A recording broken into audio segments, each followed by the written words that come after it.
moto.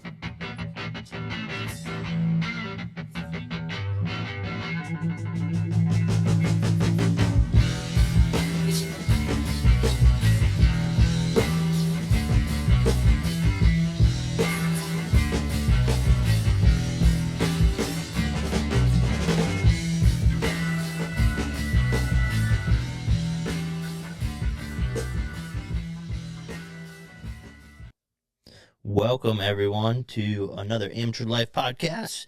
This is DCavy here. Thank you for everyone that's watching. Today's topic that we're gonna go over is 450 versus 250 for a vet rider. So welcome everyone to the podcast. Thanks for all those that are gonna be tuning in and listen. I'm recording this on September 7th, a Sunday. So yeah, this first kind of podcast back, doing a topic type of thing. And the new version that I'm going to try to do, this is Dirt by Topic, so this would kind of fit in with what I'm calling my Iron 307 Garage series, and then we'll do other topics on hunting and stuff like that that fits under my Wing and String channel. And then if I do any type of life stuff, life updates, that will fall under the just DCavy channel that I have going on YouTube. All these will be posted on Amateur Life's YouTube as well for the podcast. I'll probably just do clips of the podcast posted on the other channels for when I'm doing content. But so let's jump into today's topic. So right now, what's got me on this topic is right now I have a YZ250 two-stroke, and I'm contemplating looking for a 450. So if someone wants to sponsor me out there and get me a Yamaha 450, that'd be great. But so yeah, just kind of what's making me think of this and stuff like that. Oh, one of my goals I'd like to do in the next 10 years is try to qualify for Loretta Lynn's. I'm right now currently working on my fitness stuff like that to get better, and then go try to work on next year. Bike skills is the big focus since I'm getting back into shape and stuff like that. So, with that being said, it's making me consider going up to a 450 for racing, because that bike is allowed in the classes I'm looking at. So kind of the two-stroke versus a four-stroke thing. And I've always been a two-stroke guy. I've rode some four strokes at a 250, a Honda 250 or four-stroke for a little while that I rode. The torque of it gave me some more confidence to kind of trust jumps and stuff like that. I noticed. I mean, I have that confidence when I'm riding my 250, a two-stroke now, but it's just one of those things that I remember the torque of that, and I've rode 450s, buddies 450s and stuff like that. So it has me thinking of would I like that or not, and with the new tunability, I think I'd like it more, or because before I always the engine braking of the bikes and stuff, that was just a weird factor, and I'm sure the more you ride them, the more you get used to it. You realize, okay, how much when you let off the throttle, how much it's gonna slow down and stuff like that. And I know the newer bikes have gotten better with engine braking. And so that's kind of different factors that has me thinking of this. And I don't know if I'm going to go, if I do move over to a 450, will I go brand new or not? But so I'm going to kind of go through this topic in general, just kind of touching on key points that's to take in consideration for anyone else out there that maybe thinking of switching over. I don't plan on getting rid of my 252 stroke, is the good thing. I plan on keeping that, and I would just add another bike to the collection of bikes I'm starting to kind of, build. So with, as I was kind of saying, kind of the biggest difference is power and performance. With 450s, there's way more torque. I mean, even the horsepower is more nowadays. It's gonna be faster in a straight line, and compared to the, if you just straight up race side by side, and the kind of power band too, that 450, you can make it a more linear or power band, or even have more off the bottom end, and if you like that more, or I think I'm gonna want more of a linear power, whereas the 252 stroke right now has a snappier power band, and you hit that power band, and you got to kind of keep it there to really get the full power out of the bike. I think, and so my other biggest concern is I'm not a guy that throws the 250 around right now. So switching over to a heavier 450, how is that gonna feel? Now I know like the newer Yamahas, and I'm gonna talk primarily Yamaha because that's just what I'm considering, and that's my favorite brand currently.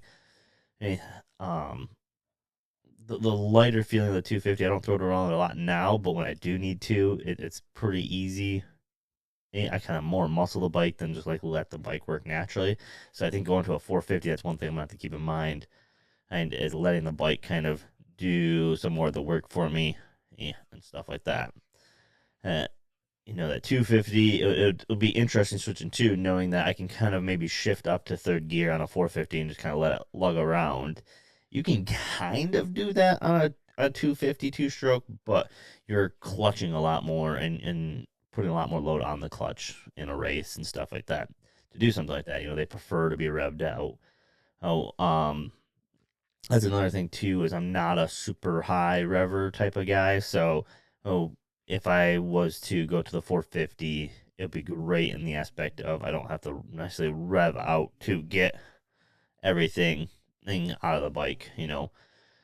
So I think too, like when I talked a little bit about the weight already, but like handling, I'm interested to see, again, on how handling changes.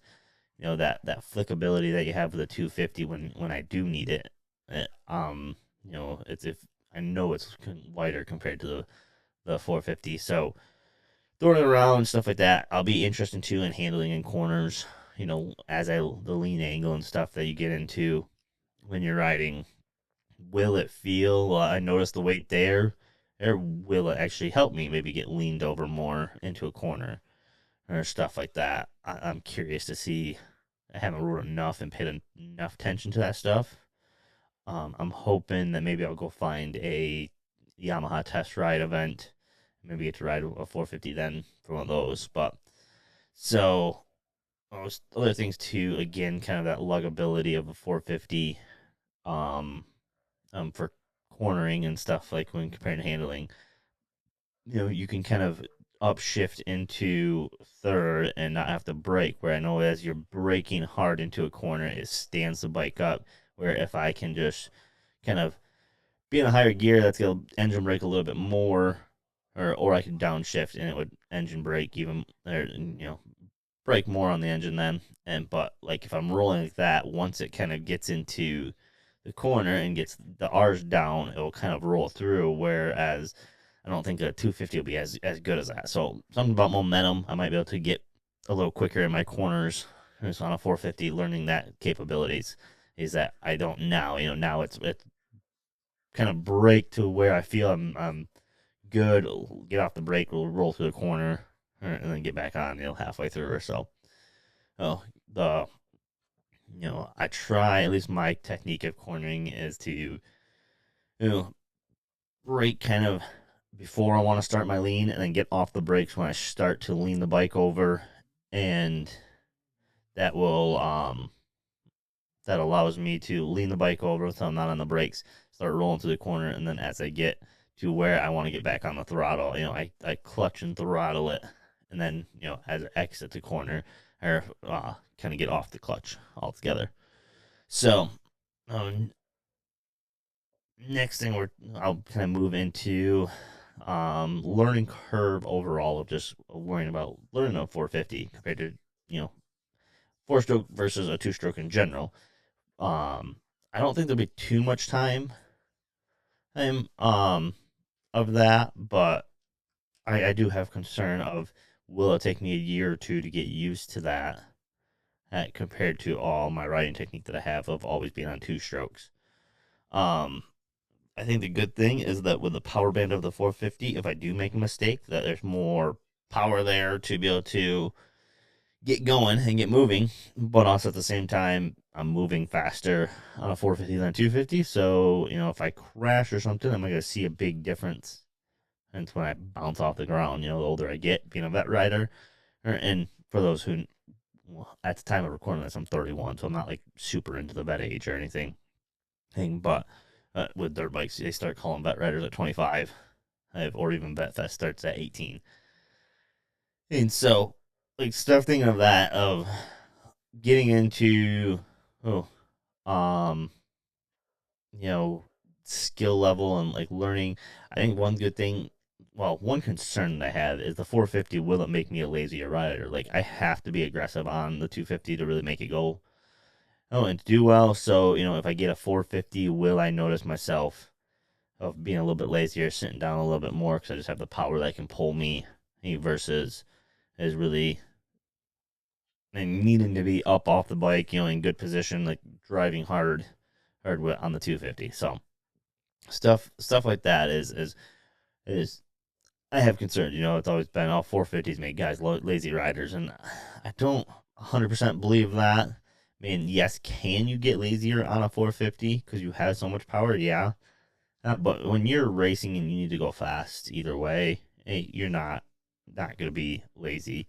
Um, it also brings up the topic of like getting hurt on a 450 because of a heavier bike. You got to get a little bit stronger, which I'm not really worried about strength, but um, just like overall, like if you get tired from having the heavier bike, stuff like that, and you start sitting down more, but you still have the power to still, go fairly fast.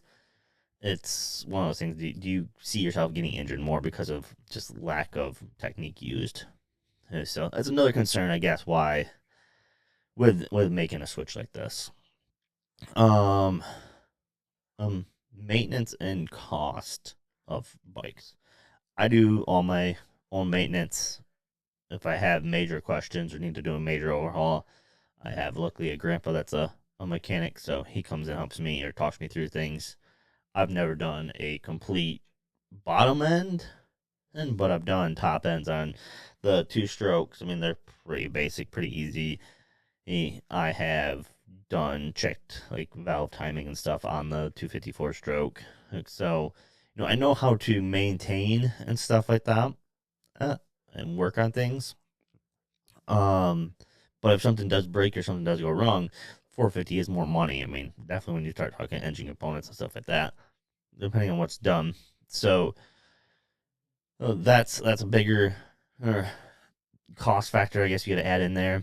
Um, I when I get like focusing back at racing next year, or and trying to, I'll want to build up, parts available. So if I crash and need to bend things, I mean that handlebars, grips, levers, those typically the same cost.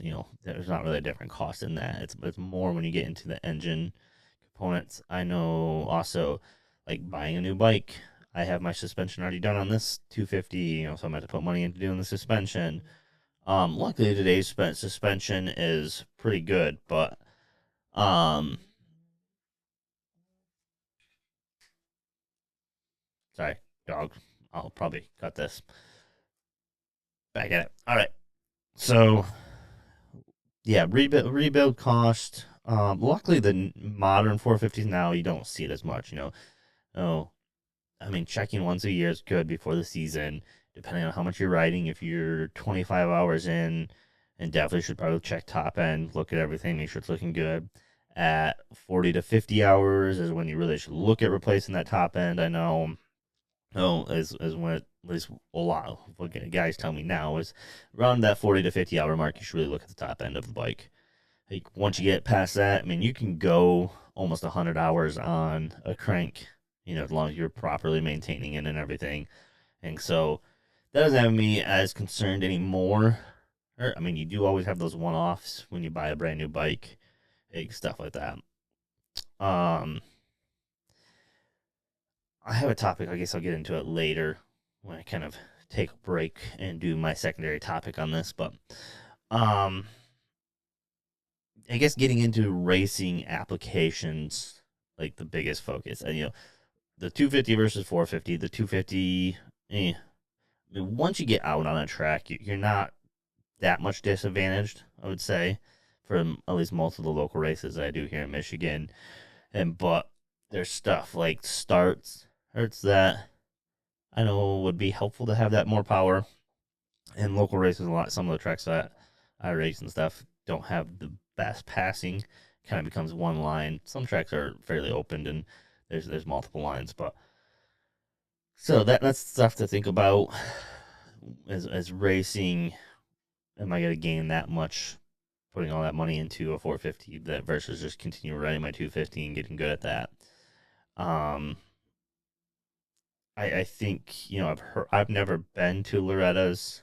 I've made it to regionals and stuff like that before, but I've never made it out of a regional. I never went as an alternative. So, with that said, like one of my goals being Loretta's, I've heard 450s are overkill for that, but at the same time, I think I'd rather, or with that how deep and loamy it's been the last few years, at least when I've watched, it looks like it'd be good to have the 450 power there. So definitely, I think if I would go to Loretta's, I'd want the 450 versus the 252 stroke.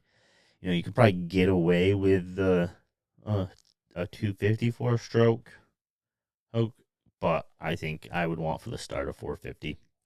So racing application, I think the 450 is going to win. Not that you can't be competitive and strong on a 252 stroke, but definitely think the 450 would help. Um, personally, I've always just had two strokes.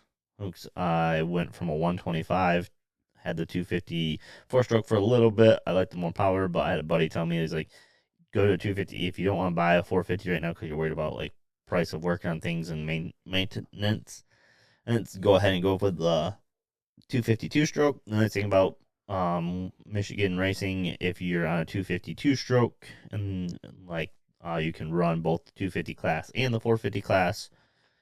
So that's a plus on that factor is like you can run both classes, so it gives you more options.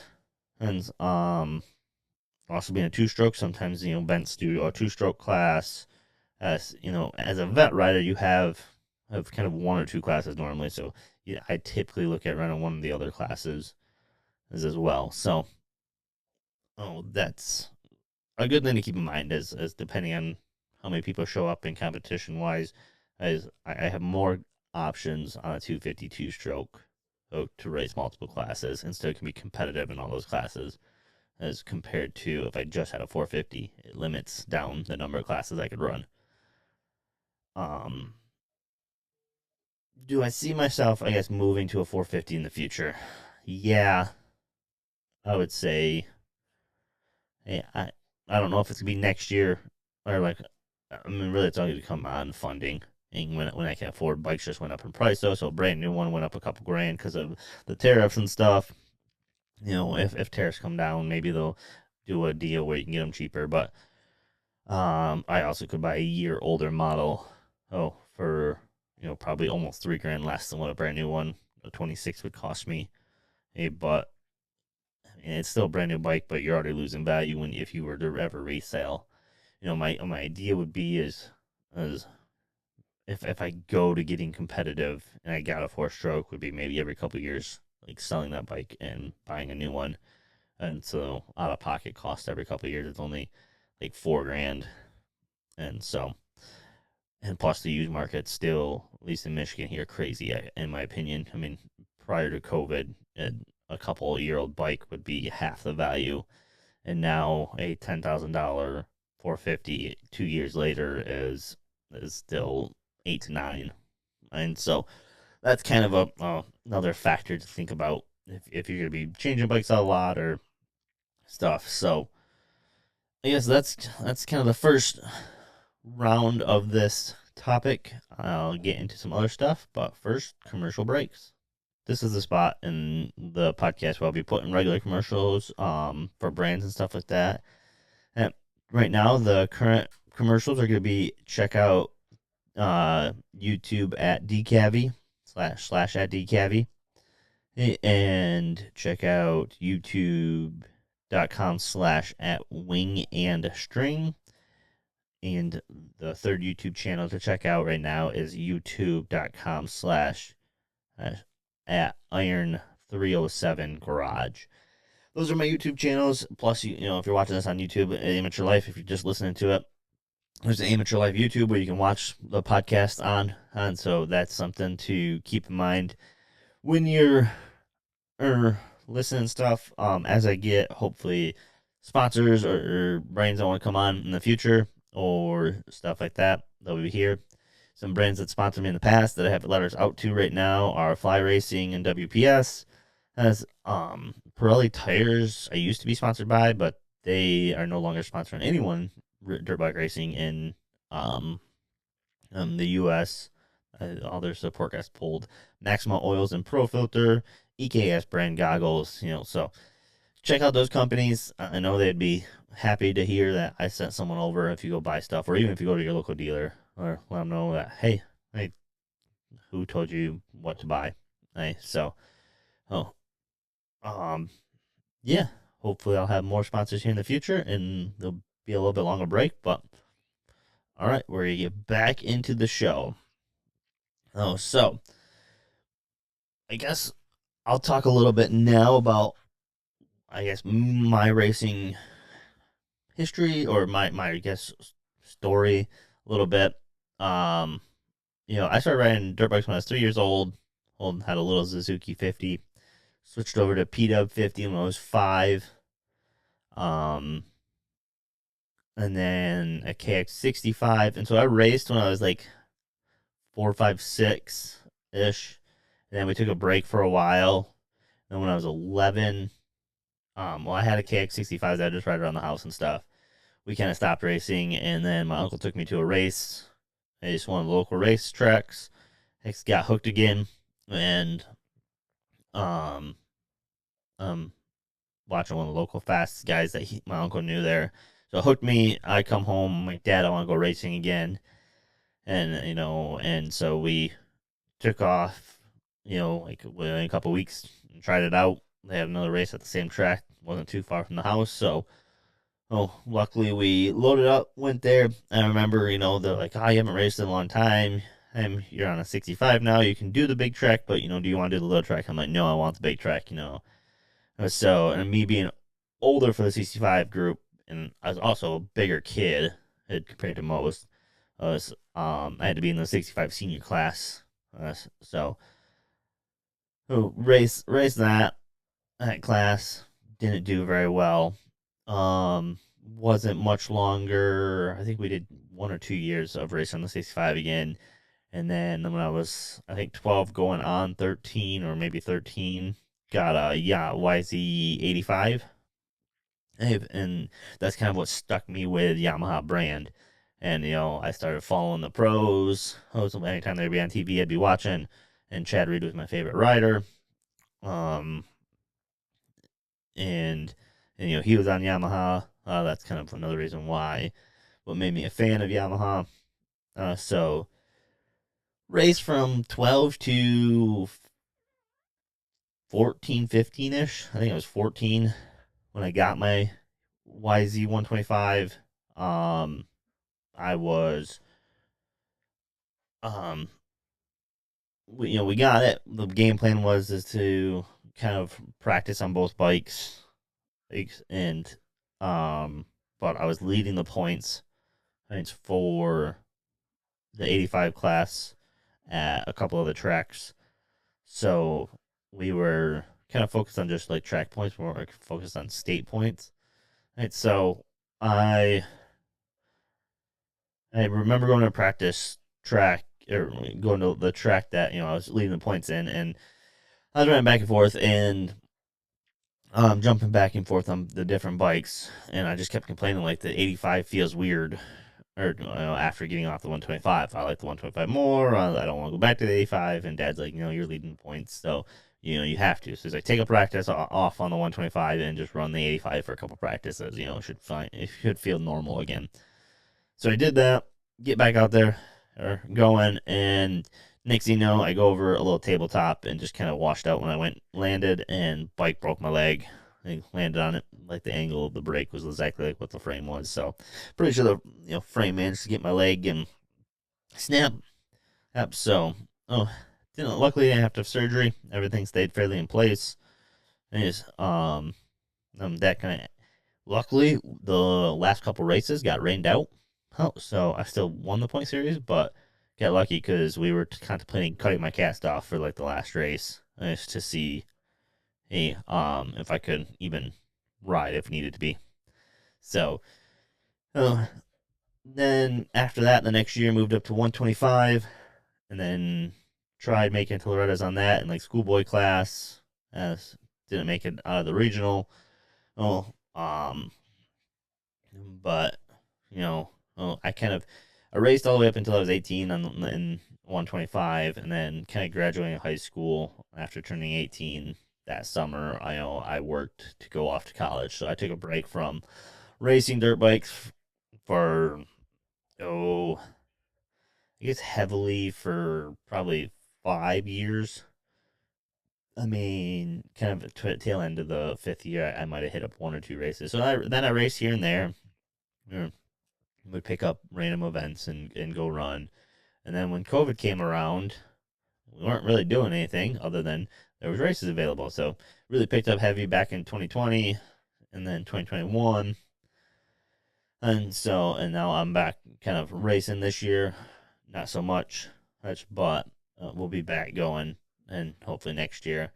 Um, Basically this year I lost one of my practice tracks. My parents had a track out at their place, not too far from where I live, and they're building a house, so my track got bulldozed because that's where their house is going. So I need to get up there and run a dozer and build a new track, or find someone to come build me a track. But yeah, so hopefully we'll have a track. I need to get up there and start working on it and try to get a track built for next year. And then we can practice a lot up there and stuff like that. Like I said, been working on fitness, so I got pretty heavy.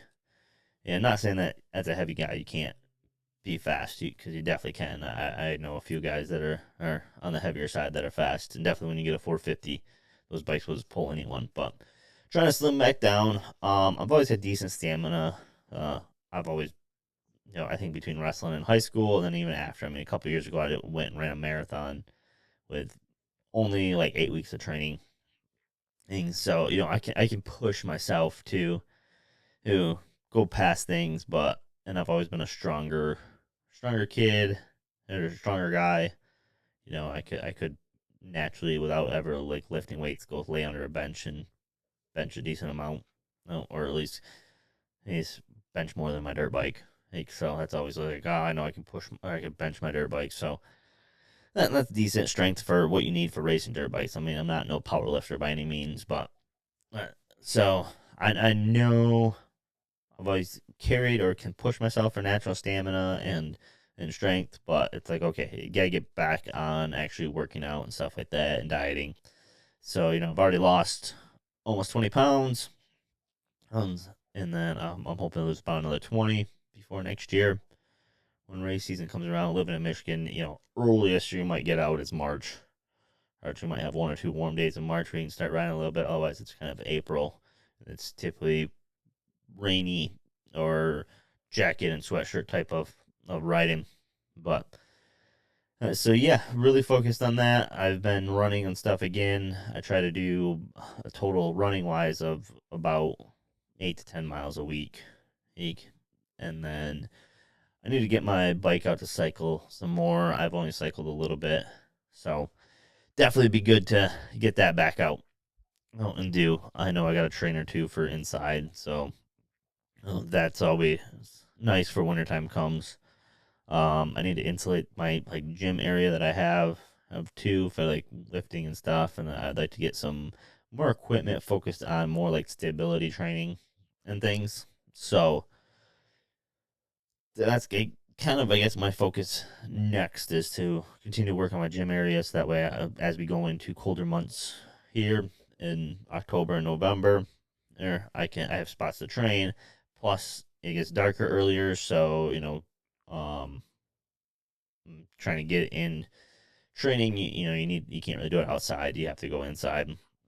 Unless you want to train outside in the dark. So, being able to run on a treadmill inside and stuff like that is always good.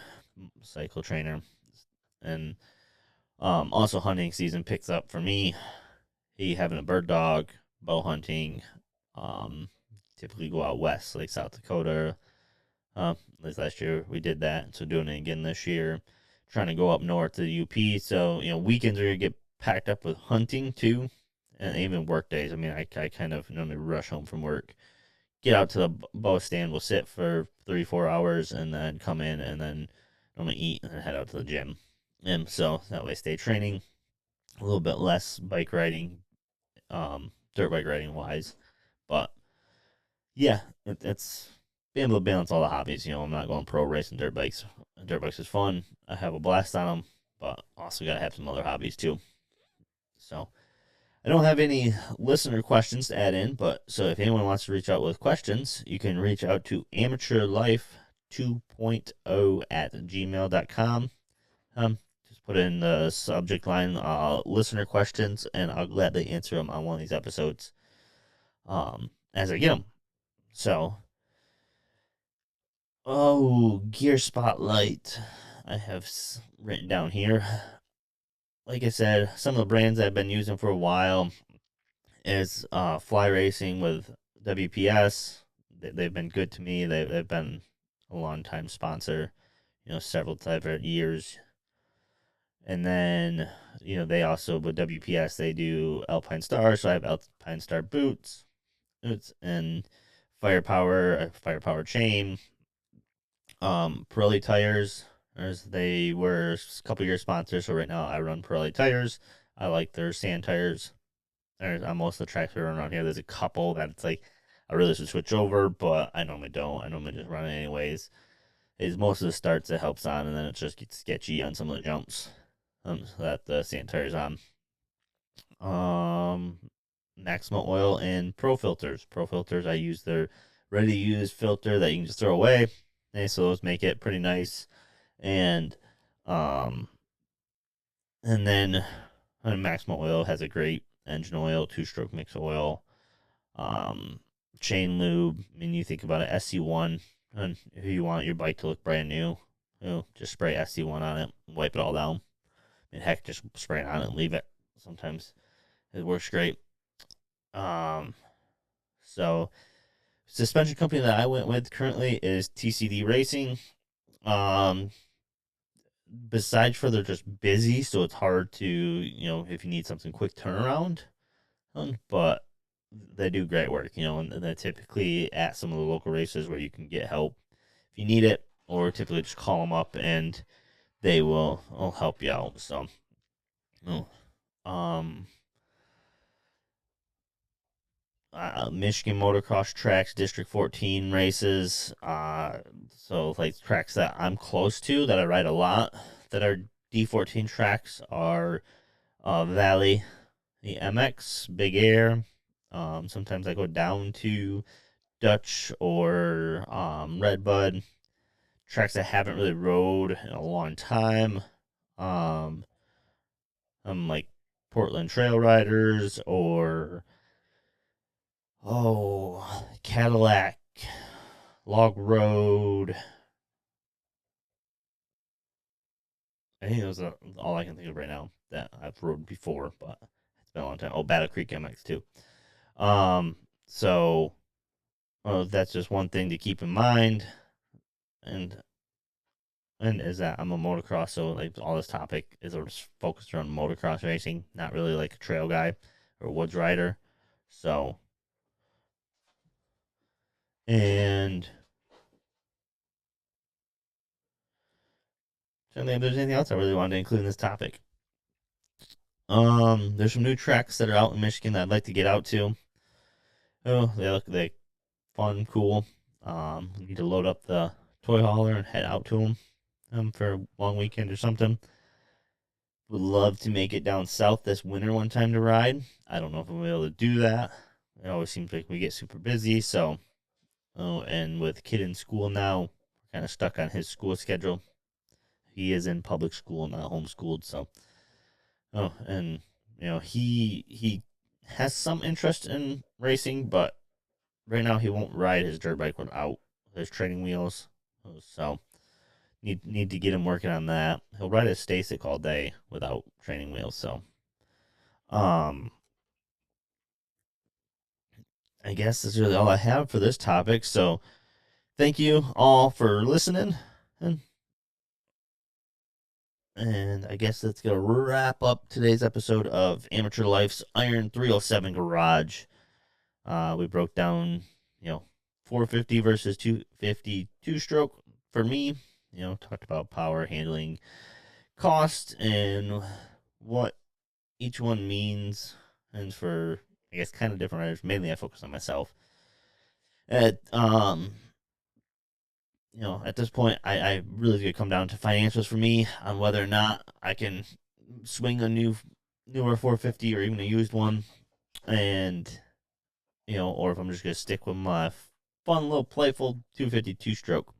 Don't get me wrong, they're 252 strokes still a beast of a bike, and you can rip on them. So if anyone has thoughts or opinions or ideas or wants to help out, well, definitely for next season racing for me, hit me up. Again, the Amateur Life 2.0 at Gmail is the best email to reach along with the show.